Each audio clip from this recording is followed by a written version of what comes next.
RDC est une et indivisible. De la population et de tout le monde, c'est qu'il faut tout arrêter pour faire face à cette situation. Et que nous ferons de cette terre richement bénie un réel havre de paix, de prospérité et de progrès social.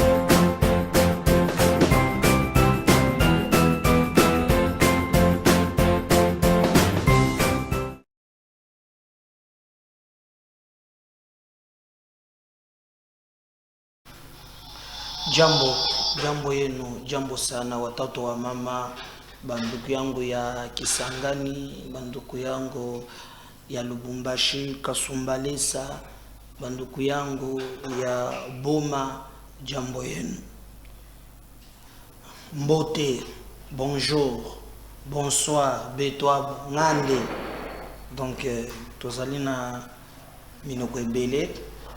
Alors, ici, ezalaka soki, muntu azoloba français nde muntu ya mayele, comme on a vu en aïbi français, non? Quand on français, eza mayele, te soki français, ezalaka etonga kamboka degré, tozana batu ya français, mais le biso tozali déjà batu ya liboso. Lorsque vous regardez la situation, il y a mboka na biso ndenge ezaleli, on peut comprendre que français yango moko, ça ne suffit pas. Il nous faut encore des mécanismes mususu. Pour nous tombola mboka nabiso. Vous avez toujours l'habitude, il y a que travailler pour le Congo. Vous avez Banda, vous avez Finlande, vous avez Portugal, vous avez Espagne. Moi je préfère que tout ça, le Pascal Olukwa Kanza, Lobaki, Naki, Lubina Kozonga Kishasa. C'est le plus important. Merci. Bon partager lien oyo na bande ko nyonso bozotala na bango émission. En tout cas, to 5 minutes le maximum de partage. Bon partager, bon liker, bon commenter. En tout cas, et kozala très bien pour na bato nyonso. Naza awa na Kishasa, bozolanda biso pe même na Mpela. Bibi na Mpela na Brazzaville. Merci beaucoup. Bozolanda biso pe na Limete. Na PCP prophète Condé ya Liloba Mbotek la pesi basali na Nzambe nyonso na moni dodo kamba abimi pe pona ko contrer na show de na ambongo boyebi ke Fulgence Mute ba traita mango de charlatan bien que menda côté la ke bango aloba ki le renouveau ya catholique bazu yango na église de réveil. Donc il faut comprendre que mbuto ezali ya obitombeza pe même au niveau ya ba il y a religion. C'est ça aussi. Elengi ya Congo, yango wana. Tokobeta masolo bande konangai le vice-premier ministre, ministre de l'Intérieur, abimi pour appeler un peu précision par rapport à débat oyo et yindi makasia wana oyo bazo benga trafic ya ba organes. Donc qu'est-ce qui se passe? Bokoyoka version. Il y a vice-premier ministre, ce que lui pense na makambo na ya trafic ya ba organe. Tokobeta pe masolo et yindeli maintenant Franck Diongo et yindeli maintenant bandeko oyo ya Katumbi. Donc je crois que na mikolo zoya pour na bango le bilan 90. Donc moyen eza le sous-souté. Tokobeta masolo na makambo oyo ezali koleka encore na Congo ba otiko yebisangai le procureur près la cour de cassation prend des mesures contre les arrestations et libérations fantaisistes. Bobi ki président a s'exprimer alobaki ke soki ezali na likambo oyo ekoki ezosala ye passe ezali likambo oyo ya justice soki eza na tache d'huile na bilan na ye eza ya bazuzi aza na passe moko ya kosakana te mao tozoloba sikoyo awa na Congo central na Kisantu la société d'art graphique Sodac, une des premières imprimeries du Congo, a préfet ce matin 11 juillet 2023. Donc, na Kisantu kuna société d'art graphique Sodac et Zumoto Yako Sakanate na kisantu na tongwa wa donc mbuto eza kona lubidu 90 bato bazana kati ya akokima. Alors toujours na ba ndenge télévision na rubrique ya ba info du jour.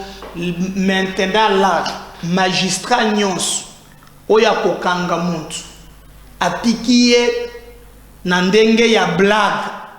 Il y a maintenant des mesures parce que le président lobby kokanga oya batu et comme loko la blague bakangi muntu na tongo na midi babimisie.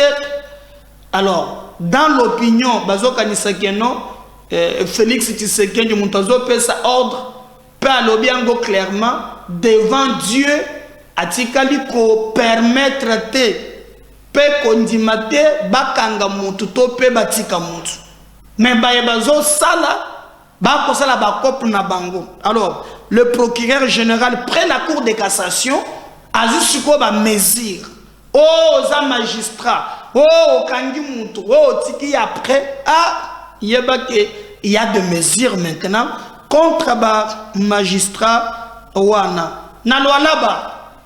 Boyeba que 3 personnes mortes dans un crash d'hélicoptère à Luita dans le territoire de Lubudi. Il s'agit d'un Polonais, un Français et un Sud-Africain. Donc na loalaba batumi sato bakufi donc na crash à hélicoptère batumi sato wana France Polonais moko azali, Français moko azali, na Sud-Africain moko bazali. Babandaki ko kende wapi?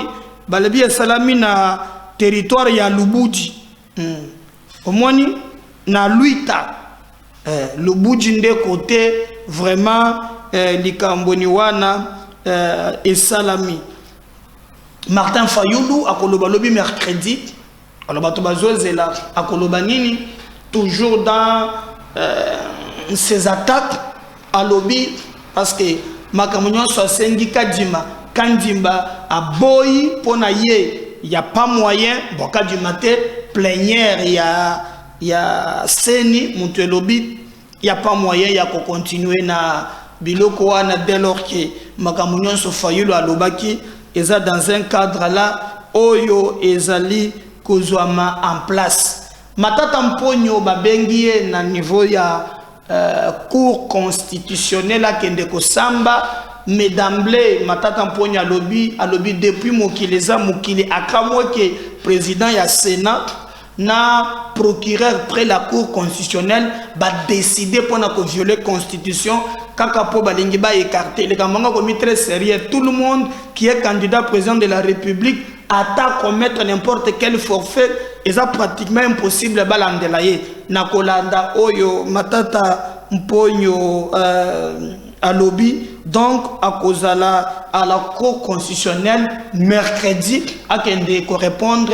Alors tozo yebate ya lobby et ça scandale oyo totikala koyo kate po oyo sali ezale makambo ya kokama mwasi ya Patrick Kanga, Francine Muyumba, yepe bien kaza mutu ya FCC apesi maboko na je ya francophonie oyo elingi ebanda alobi la sénatrice Muyumba appelle au soutien dans le 9e jeu de la francophonie combattu par les ennemis du Congo. La réussite de ces jeux sincères de la RDC dans toute son entièreté. Ndenge ye à lobby. Alors, représentant ya pape à Téléméli Ambongo, à Téléméli Chole, à Téléméli Fulgence Mouteba, Baoba komi ba militant pro Katumbi, représentant ya pape Awa, Kombo na ye ezali Monseigneur Etero Balestrero,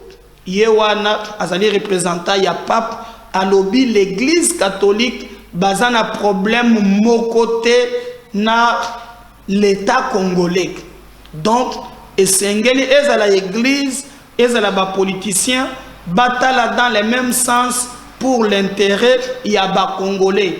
Donc oyo bango bazali kosala ba monique ezali penza malamu te esengeli église na l'état batala na direction moko. Mais contrairement ce que archevêque ya Lubumbashi yango moni ye wana bazali ensemble na ndeko na biso ya Senko Monseigneur Utembi qui lui aussi est allé dans ce sens là au lieu ya koluka ko sala ba déclaration tapageuse ou bien ba déclaration politique bango ba est dans le sens où bazoluka kimia pe basengi église sala par naye. Par exemple, c'est que Utembi a dit Utembi a lobby congolais toujours qu'il y a une élection tenir compte de ma compétence, la probité morale, l'andissa makambonyons. Lui n'est pas dans le système au fongo le fichier, au bolongo la katumbite, bon comment on a bien la population en zéla. Non. Et c'est ce que aussi pape a recadré, ba Chole a recadré, et ba Muteba a recadré Ambongo. Donc pour lui, il y a un représentant, il y a pape, église, a un problème mon côté dans l'état congolais. Au contraire, bazali met dans la main. Donc makambo ya katumbi ba ambongo basalaka etalaka be bango moko. En tout cas, biso tokoki kokota na makambo wana te. Si et seulement si ezabongo, nous pensons que il est grand temps que Bandekoana va très bien. Ministre ya EPST Tony Mwaba ko banda lelo apekisi na ba école basa la collation ya maternelle vraiment hein depuis aux ministres aux na tijeu mais oyo quand même c'est parmi ba mesures mwande ya moi bien congolais ambiance moi naza mwana muke balinga fête on dirait les kambumusu on dirait baluka kango na mwini. Est-ce que n'a pas exemple Noël balobi Noël les naissance ya Jésus Yesu botani mais okomona mokolo ya Yesu tala na mama mususu tala mama munene anatiki loto ya ba bébé au fête ya Noël. Est-ce que fête ya Noël okotika la mutakala fête ya Noël ko lango les naissance ya Jésus bato balinga fête alors kobanda lelo oh na maternelle oh collation baboyi na l'état ah Tony Mobo moto alobi au moment où quand même moi décision ya bien à part ba mususunga na mona kaka tijengu mais quand même pour une fois aux yeux quand même ba mesure oyo permettre que bato bayeba na ko savourer yango. Alors toko banda bande konanga ko développer ba sujet na oyo ezoleka na makambo ya trafic d'organes. Le ministre de l'Intérieur Azo Senga Batunyons Oyo Bazana ba témoignage to paza ba victime pour te baleka bakende ko se présenter na ba autorité occasion yangoyo pour te balande la batouane na sali émission lobby. J'ai reçu un message et belé. Donc, il ne faut pas spéculer. Il ne faut pas seulement kolobake. Bazoka tabatoba organe. Mais sengeli kodana ba élément.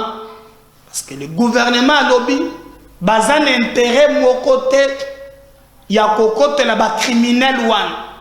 Donc, défi ezali lancé.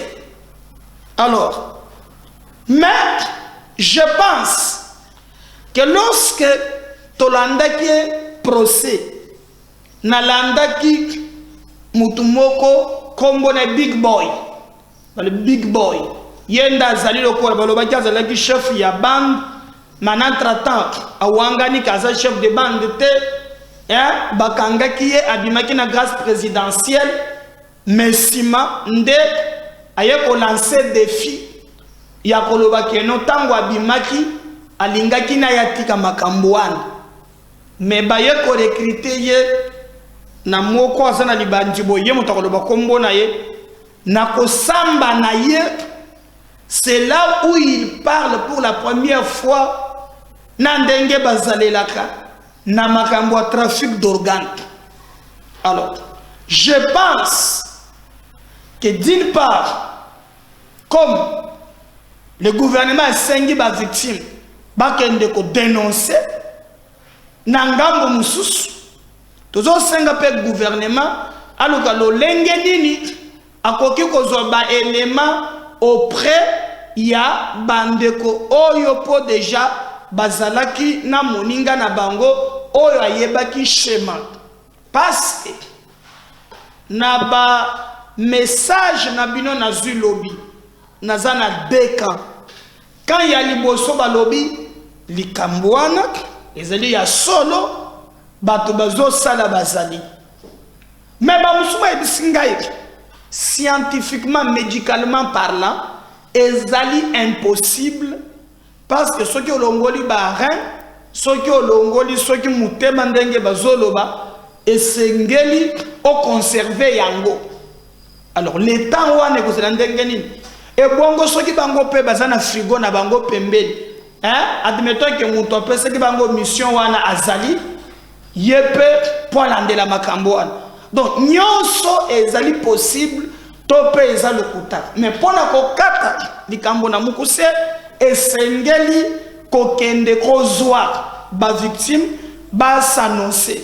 Je vis par exemple procès moko na tchela kibino awa ya général moko ba fundiye ba fundiye ba lobby ke abandaki ko présenter bango et pas mondele ezali na procès pe atiaki prix o bazami balé ba koteka bango na 700 000 mais ba musolo lobby ke za lukuta likambwane koki ko salema te. Donc mutu na mutu azopesa version de fait naie ba musolo lobby ke za lukuta ba musolo lobby ke za vérité. Maintenant que le gouvernement d'une manière officielle ait perçu occasion pour te batouana ba pesa ba élément, je pense que et le kokobanga du sousou ezalité. Alors moi toko kende méthodiquement, c'est-à-dire toko zoa d'abord moko ya ba criminel wan kombo na ye big boy je crois que mon tolobaki ayebaki seleo pour seleo la laki monoko polele nde bakoti ba yebaki ye il reconnaît mais na monoko na ye boyoka ce qu'il pense na makambo otobengi ya trafic d'organes boyoka pe c'est que le 20 pem de l'intérieur a lobby na Kasongo et après nous allons revenir pour te entamer makambo ya Djongo Katumbi na Salomon Escadela comme TV eza radio te boyo kempe kakofoni oyo c'est que Big Boy alobaki na makambo trafic d'organes. On y va. Je suis Nalingala loba Nalingala mukuse bosala ndenge nini Naza grand voleur reconnu oyo na kamani plusieurs fois dans la police. Na otaki kozala na prison, na bimaki, nazalaki na grâce présidentielle, nazalaki na idée ya kosala sous la forfaité, si na ye kokutana na fashion, oya vandi wana, aye ko recruter ngai. Ayebisi ngai que il faut kokoma kosala ba enlèvement. Il y a bandé ko sala moi zana équipe na ye, na équipe ne bakanga bango baké na prison. Ayebisi ngai na lina soulever sundenge mo major autelo bakuna mamba ba organe. Il y a yebisa ngai que ba organe bazala mutu bateka kango mais ceux qui bakati mutu ba organe batika ka été pour na ko effacer trace donc ceux qui zana ba famille oyo ceux qui ont la famille ou les fans de Korabango à Monana du Soute, c'est que Bakata qui est organe et puis ils ont la place Bakunda qui est. Donc il faut que ce soit là, mais c'est fashion. Mais à part ça, naye coopérer dans la police que Maï Nazana poste ça sous Marambo. On a tendé naye ko bang na biso oyo ya mais c'est fashion. Et puis na coopérer sous la police pour bazwa bang oyo ya ba Isaac nde na yaki ko yebisa lisu la police kona mama oyo ye wana que mwana na yo akufaki ezande mais Isaac mutabomaki ye ndenge ba boto la ba moto na machette wana nde bakataki ye chette na moto ezalaki si en ngiri Donc eza ya solo ezana ba équipe mosusu pe oyo ezali oyo bazana no ebele bazosala enlèvement oyo la police naza prêt à coopérer pour bazwa bango. Voilà, je crois Bolandi y a lobby. Mais le ministre, il y a intérieur, il n'y a pas lobby. Sur ce point-là, tout l'endaye, ce qui vraiment en réalité, bazana ba élément de trafic d'organes. Monsieur le ministre, est-ce qu'en réalité, Makambobik y a lobby? Vous avez vraiment des informations selon lesquelles Bazo Sadabiloko Bazo le Bawan peut s'éclairage. On y va juste, on revient après. Au niveau des services, nous n'avons jamais rencontré un rapport quelconque qui confirme les cas comment on dit, des transplantations ou des trafics d'organes, voilà, un réseau de trafic d'organes. Nous n'avons jamais reçu un tel cas et nous sommes à la recherche de cette information. Si cela s'est fait dans la ville de Kinshasa ou ailleurs, que les victimes se manifestent pour que nous puissions attester. Mais à ce jour, jamais nous avons reçu un tel cas. Ceux qui racontent, ils le disent peut-être pour le plaisir de le dire, mais les services, nous n'avons pas intérêt du tout à cacher des crimes qui seraient en train d'être commis sur notre sol, sinon nous serions complices. Donc, au niveau des services, nous n'avons jamais rencontré un rapport quelconque qui confirme les cas comment on dit, des transplantations ou des trafics d'organes, voilà, un réseau de trafic d'organes. Nous n'avons jamais reçu un tel cas et nous sommes à la recherche de cette information. Si cela s'est fait dans la ville de Kinshasa ou ailleurs, que les victimes se manifestent pour que nous puissions attester. Mais à ce jour, jamais nous avons reçu un tel cas.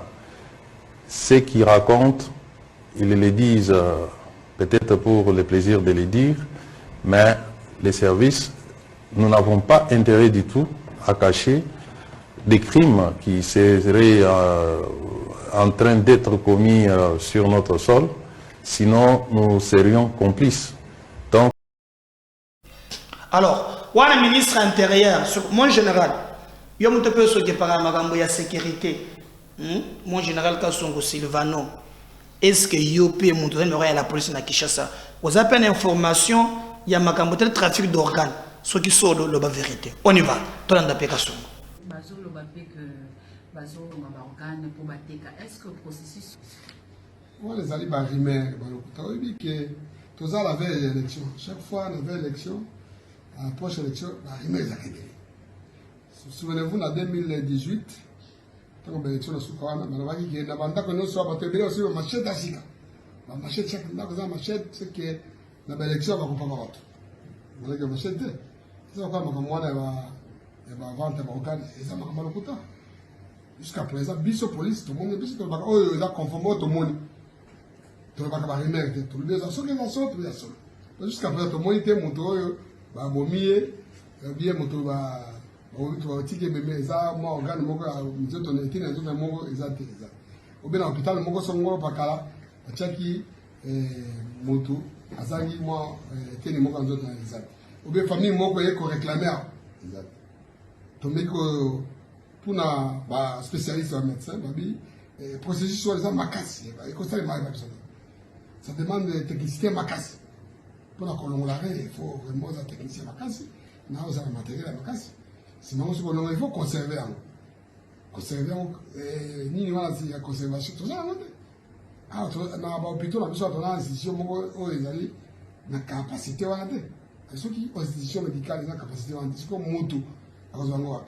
Pour valiser ou pour conserver un rein ou bien cœur. Parce qu'il faut les vivants. Il faut que ceux qui sont confiés, et puis combattre l'ango. Ok, l'ango, alors pour le beach. Je crois qu'ils ont barrimé les aides. Botique barrimé.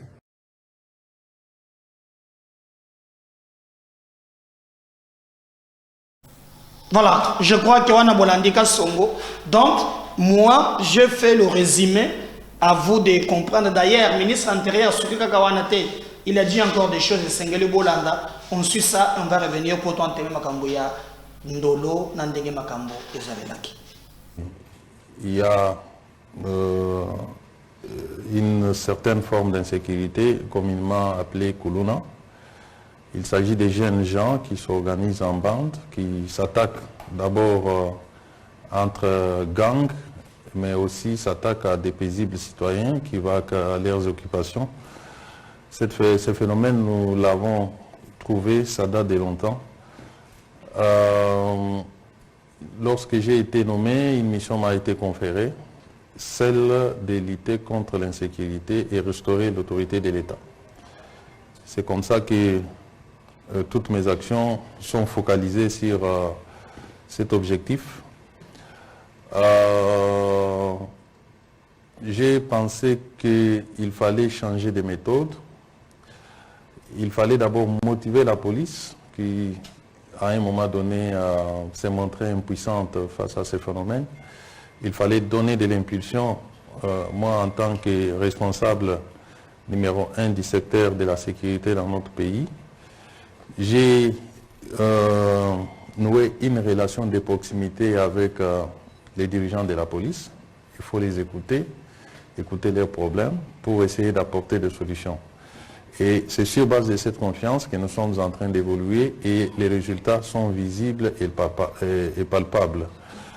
On a arrêté, comme l'a annoncé M. le ministre de la Communication, un bon nombre de ces Kuluna. Il y a aussi une nouvelle forme de criminalité qui a vu jour. C'est ce qu'on appelle les kidnappeurs. Ces gens qui prennent les autres en otage, les dépouillent de leurs biens, les séquestrent parfois et même parfois leur causent des dommages corporels. Et la police, motivée aujourd'hui, est en train de faire ce travail. Je ne saurais pas rentrer dans les détails pour expliquer comment nous procédons, pour des raisons de stratégie, mais néanmoins, les résultats sont là. Nous sommes en train de faire sentir l'autorité de l'État, puisque l'État reste au-dessus de tout le monde. Personne ne peut défier l'État indéfiniment. Nous continuons ce travail et je pense que d'ici là, puisque nous allons intensifier des actions, nous avons d'abord ciblé Kinshasa comme la ville test pour voir l'efficacité des méthodes que nous sommes en train d'appliquer. Et après quelques jours, nous allons étendre dans nos provinces, partout où il y a l'insécurité, afin que nous puissions juguler cette situation qui nous frappe tous, puisque l'insécurité peut frapper tout le monde. Il y a aussi une autre forme d'insécurité, c'est celle qu'entretient les groupes d'Imobondo. J'espère que vous en connaissez un peu plus. Tout est parti d'un conflit de terres à Kwamouth, où les Yaka et les Teke originaires se sont disputés des terres. Et ce phénomène s'est étendu dans d'autres provinces, notamment Kwango, Kwilu, Kinshasa. Aujourd'hui, on parle de ces individus qui s'éparpillent même jusque dans les Congo central. Le gouvernement n'a pas croisé les bras. Avec la police et l'armée, des actions ont été entreprises. Nous avons maîtrisé la situation à Kwamouth. Aujourd'hui, Kwamouth vit dans la paix. C'est quelques groupes de gens, ils se sont retranchés dans la profondeur. Nous sommes en train de nous organiser pour les traquer là où ils sont.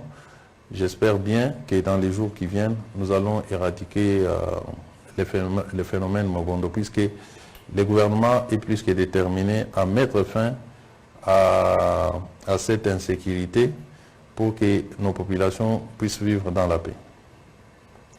Voilà, monsieur le ministre. Voilà, monsieur le vice-premier ministre, merci pour vos mots introductifs. Nous aurons l'occasion de revenir sur les deux aspects que vous avez abordés, parce que la question de Kamut est une question essentielle. Je dois rappeler qu'il y a quelques jours, vous aviez tenu la conférence sur la sécurité des élections, une grande réunion autour de la sécurité des élections. Il y a évidemment la question de nos compatriotes de Kamut, s'ils voteront ou voteront pas, seront-ils enrôlés ou pas. Je veux me tourner du côté du vice-ministre de la Santé. Nous savons que nous sommes en train de préparer les Jeux de la francophonie. Nous aurons l'occasion avec les professionnels des médias de descendre sur terrain, voir l'évolution de travaux et des différents sites. Mais nous voulons, docteur, que vous puissiez nous dire à ce jour où est-ce qu'on en est sur, notamment, on a parlé des ambulances de type A ou de type C qu'il fallait impérativement avoir, sinon des délégations ne viendraient pas. Qu'est-ce que vous pouvez nous dire en ce qui concerne les dispositions sanitaires pour la bonne prise en charge des athlètes durant les Jeux qui commencent le 28 prochain? Merci beaucoup pour la parole, Monsieur le Ministre. Je voudrais rassurer la communauté qu'au niveau du ministère de la Santé, toutes les dispositions sont prises et à ce jour, nous allons accueillir les Jeux avec une sécurité médicale. Vous avez suivi que les ambulances sont arrivées hier. Sur un total de 20, on a déjà reçu 16 de type A et localement, il y avait déjà des ambulances de type C qui pourront servir. Mais je voudrais aussi profiter de l'occasion pour expliquer aux gens, parce que les gens parlent de cette catégorisation d'ambulances sans peut-être comprendre de quoi il s'agit. Une ambulance de type A, c'est une ambulance qui assure un transport alité d'un malade, mais un malade qui ne va pas entrer en détresse respiratoire. Donc, les cas les plus simples. L'ambulance de type B, c'est l'ambulance qui va prendre un malade qui est un peu plus sévère, mais où on peut aussi réaliser des soins d'urgence, mais ce malade est un peu plus préoccupant. Enfin, on a les ambulances de type C, qui sont elles des ambulances de soins intensifs. C'est-à-dire une ambulance où un malade peut être en coma, on peut l'intuber, le ventiler et le transporter comme si on était dans un service de soins intensifs. Ça existe déjà au pays. Enfin, on a des ambulances de type D qui sont, elles, des ambulances destinées à prendre plus d'un malade. Voilà. Pour ce qui est des Jeux Olympiques, la norme de l'EIF nous exige d'avoir des ambulances de type A et nous avons le plaisir de vous annoncer qu'elles sont déjà arrivées et stockées. Voilà, j'espère que donc on a fait quand même l'essentiel à ce qui concerne le trafic d'organes, tout ça, tout ça, la cabine Moussala, tout est mis à disposition de info au gouvernement à lobby. Donc, nous allons chuter dans les Cambo et et confusion tout autour. Il y a les Cambo, il y a Franck Diomona Solomon, Escadela, maintenant, Eza Claire.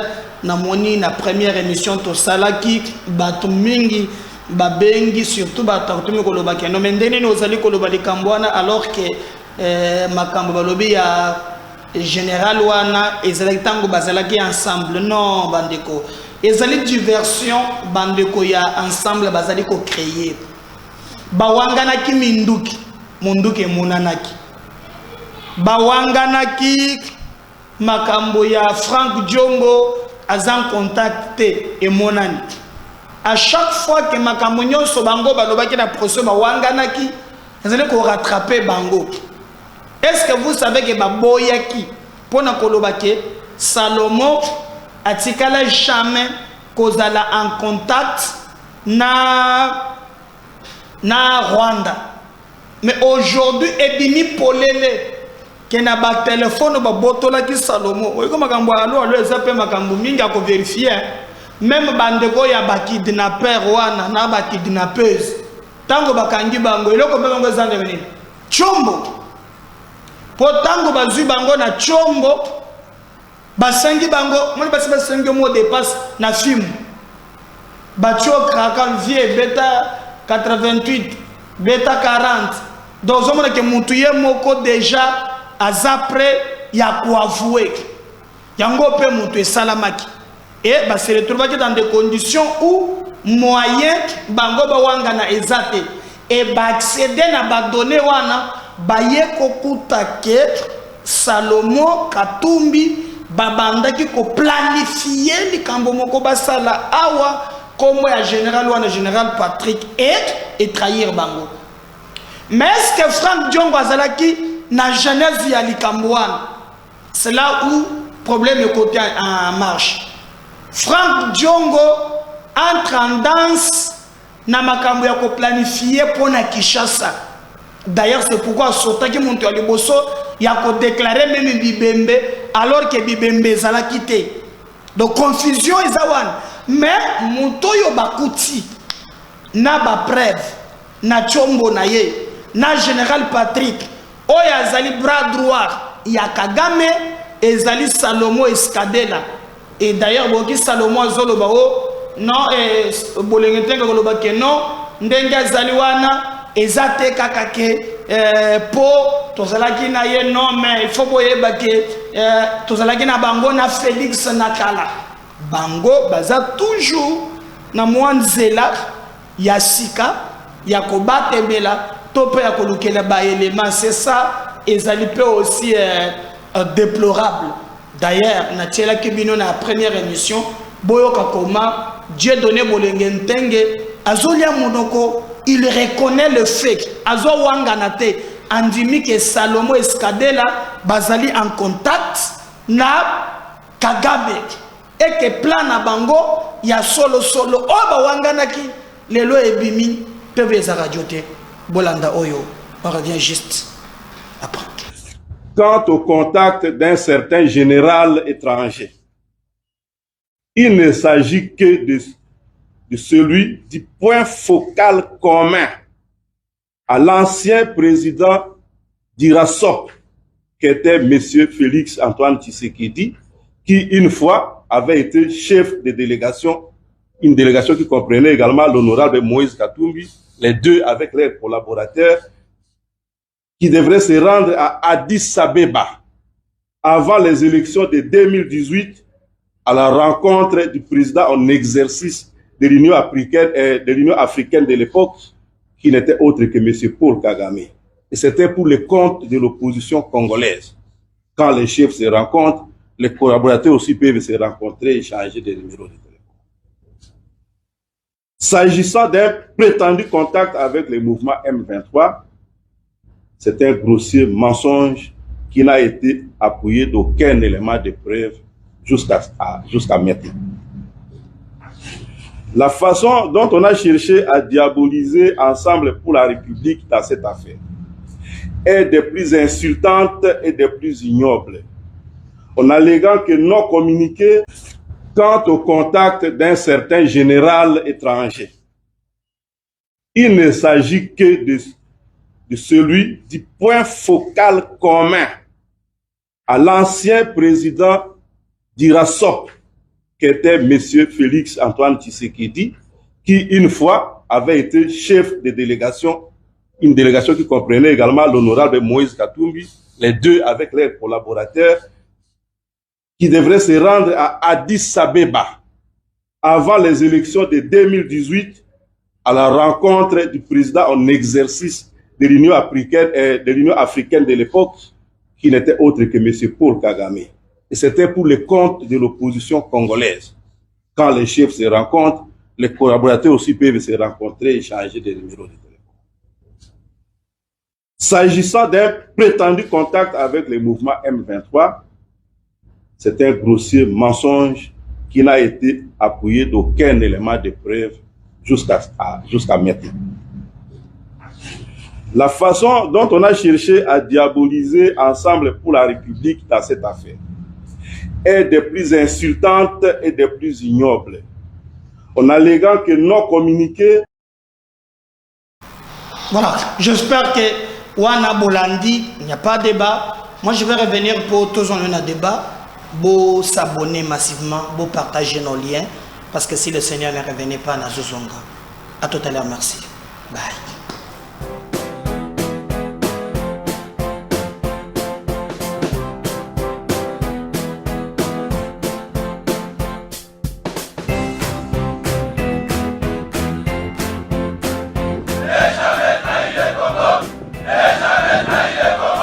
La RDC est une et indivisible. Que la population et tout le monde, c'est qu'il faut tout arrêter pour faire face à cette situation. Et que nous ferons de cette terre richement bénie un réel havre de paix, de prospérité et de progrès social.